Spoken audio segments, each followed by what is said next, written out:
নমস্কার বন্ধুরা, কেমন আছেন সবাই? আশা করি ভালো আছেন। আমাদের এসএস ফ্যামিলি কিচেনের তরফ থেকে আপনাদেরকে স্বাগত জানাই। আজকে আমি কাঁচা আমের আমসত্ত্ব বানাবো। এই জন্য 1 কেজি আম নিয়ে এসেছি। আমটাকে এবার ভালো করে জলে ধুয়ে নিয়ে ছাড়িয়ে নিচ্ছি। ছাড়িয়ে নিয়ে আমি আবার জলের মধ্যে ডুবিয়ে দেব। ভালো করে খোসাটা ছাড়াতে হবে, না হলে আমসত্ত্বর কালার ভালো হবে না, কষা কষা ভাব এসে যাবে, দেখতে ভালো লাগবে না। আমগুলোকে ভালো করে ছাড়িয়ে নিয়ে পিস পিস করে কেটে নেব। বাজারে এখন বেশ ভালো আম এসেছে। এই সময় আপনারা সবাই চাইলেই কিছু আমসত্ত্ব বানিয়ে নিতে পারেন। বাচ্চারা তো খুবই ভালোবাসে, বড়রাও ভালোবাসে। কাঁচা আমের আমসত্ত্ব খুব ভালো হয়, পাকা আমের আমসত্ত্ব তো খুবই ভালো হয়, কিন্তু কাঁচা আমের আমসত্ত্ব বেশ ভালো লাগে। একটু হয়তো চিনি বেশি লাগে, এটাই যা। আমগুলোকে সব আমি কেটে নিয়ে 2-3 বার জল পাল্টে পাল্টে ধুয়ে উঠিয়ে নিচ্ছি।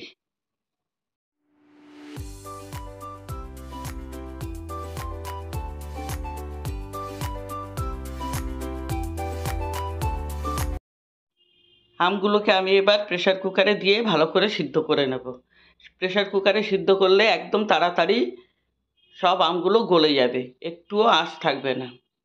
আমি প্রেসার কুকারে দিয়ে এবার আমগুলোকে সিটি দিয়ে আনলাম। 2 সিটি দিয়েছি। প্রেসার কুকারে দেওয়ার জন্য দেখুন কি সুন্দর গলে গেছে, একটু আঁশ নেই। কড়াইতে দিলে এতটাও গলে না, আর সময়ও লাগে।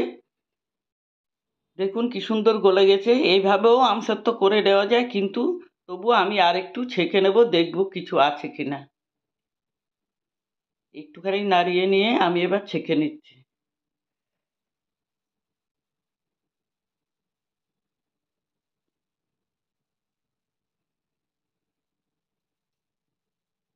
এতটা ঘন হয়ে গেছে যে ছাঁকনি দিয়ে বেরোচ্ছে না।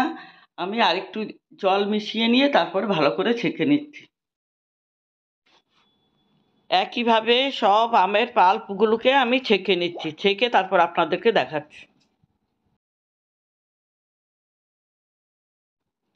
আমটা পুরো আমি ছেঁকে নিয়ে এসেছি। এবার আমি এখানে নিয়েছি 2 কাপ চিনি।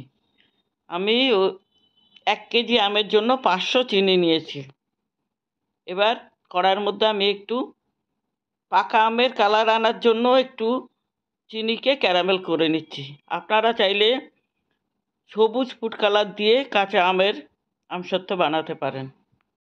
আমি পাকা আমের যেরকম কালার হয় সেরকম কালার করার জন্য ফুড কালার ছাড়া চিনিটাকে ক্যারামেল করে আমি কালারটা তৈরি করব। আপনারা চাইলে সবুজ ফুড কালার দিয়েও সবুজ রং করতে পারেন।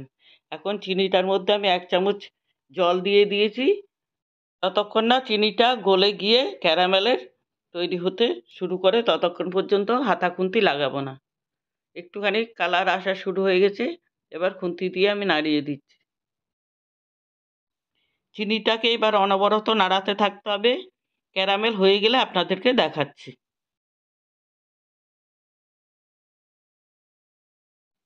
ক্যারামেলটা তৈরি হয়ে গেছে। এবার আমি আমের পাল্পটাকে ক্যারামেলের সাথে মেশাবো। ভালো করে মিশিয়ে নেব, আর আস্তে আস্তে জাল করতে হবে। এবার আমি পুরো চিনিটা দিয়ে দিলাম। চিনিটা দেওয়ার পর আরও একটু পাতলা হয়ে গেছে, এখন আবার একটু জাল করে নিচ্ছি। এখন দিয়ে দিচ্ছি একটু বিট নুন, দিচ্ছি 1 চামচ চিলি ফ্লেক্স। আপনারা চাইলে ঝাল বা নুন নাও দিতে পারেন, মিষ্টি মিষ্টি করতে পারেন, সেক্ষেত্রে চিনি একটু বেশি লাগবে।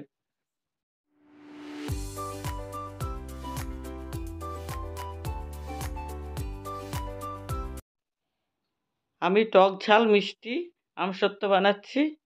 এখানে এখন আমি দিয়ে দিচ্ছি 2 চামচ ভাজা মশলা, আর একটু টেস্ট বাড়ানোর জন্য।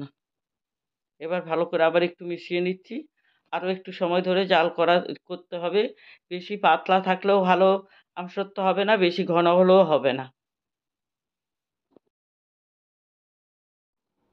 বন্ধুরা, আমাদের এই ভিডিওটা স্কিপ না করে পুরোটা দেখবেন, ভালো লাগলে একটা লাইক করবেন, কমেন্ট করবেন, আর যারা এখনও সাবস্ক্রাইব করেননি তাদের কাছে সাবস্ক্রাইব করার অনুরোধ রইল।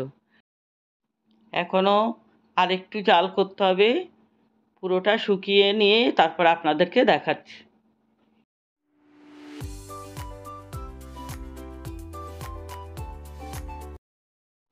আরও অনেকটা জাল করে নিয়েছি, এবার একটু নুন দিয়ে দিলাম। নুনটা একটু কম হয়েছিল, আর একটু নুন দিয়ে দিলাম। এবার প্রায় আমার হয়ে এসেছে, এবার ঠান্ডা করে নেব, তারপরে থালার মধ্যে ঢেলে নেব। এবার আমি গ্যাস অফ করে দিয়ে নিচে নামিয়ে নিয়েছি, নামিয়ে এবার ঠান্ডা করে নিচ্ছি। ঠান্ডা করে তারপরে থালার মধ্যে ঢালবো। এবার আমি বড় সাইজের দুটো থালা নিয়েছি, থালার মধ্যে একটু তেল দিয়ে মাখিয়ে নিচ্ছি। হাতেই মাখিয়ে নিচ্ছি, ব্রাশ দিয়ে করছি না। দুটো থালাতে আমি তেল মাখিয়ে নিয়েছি। এবার আমি দেখে নিচ্ছি যে ঠান্ডা হয়ে গেছে, আরও ঘন হয়ে গেছে। এবার হাতায় করে ঢেলে নিচ্ছি। ঢেলে নিয়ে থালাটাকে ঘুরিয়ে আমি চারপাশে ছড়িয়ে দিচ্ছি। 2 দিন রোদ খাওয়ালেই আমসত্ত্বটা শুকিয়ে যাবে ভালোভাবে। যদি রোদ হয়, কারো বাড়িতে যদি রোদ না থাকে তাহলে পাকার তলায় দিয়ে রাখবেন, একটু বেশি দিন লাগবে কিন্তু শুকিয়ে যাবে। সারাদিন রোদে রাখার পর আমি রাত্রিবেলা করে পাখার তলায় দিয়ে রাখবো। এবার আমি নিয়ে রোদে দিচ্ছি। এই যে রোদে দিয়েছিলাম, কিছুক্ষণ পাখার তলায় ছিল, তারপরে এনে রোদে দিয়ে দিলাম। আমি 3 দিন রোদে দিয়ে নিয়েছি, দেখুন আমসত্ত্বটা কি সুন্দর উঠে এসেছে। তাও একদিন তো ভালোভাবে রোদ ছিলই না, মেঘলা মেঘলা ছিল। এটাও তুলে নিচ্ছি, কিন্তু এটা পুরোটা তুলব না, এটা যেহেতু অনেক বড়, ছিঁড়ে যেতে পারে। এখানে দেখুন একটা ছোট প্লেটের মধ্যে একটা আমসত্ত্ব দিয়েছিলাম, এটা ঘরেই রাখা ছিল পাখার তলায়। দেখুন কি সুন্দর হয়েছে, এটা একটু পাতলা হয়েছে।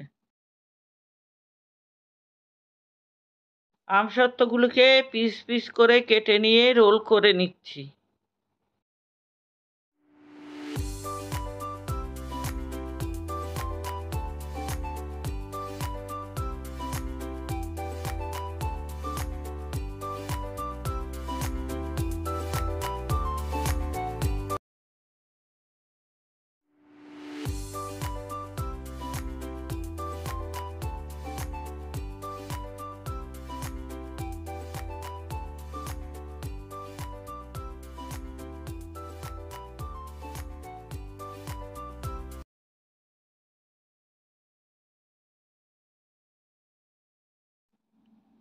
আমি থালার মধ্যে সাজিয়েছি, এবার একটু ট্রের মধ্যে সাজিয়ে নিচ্ছি।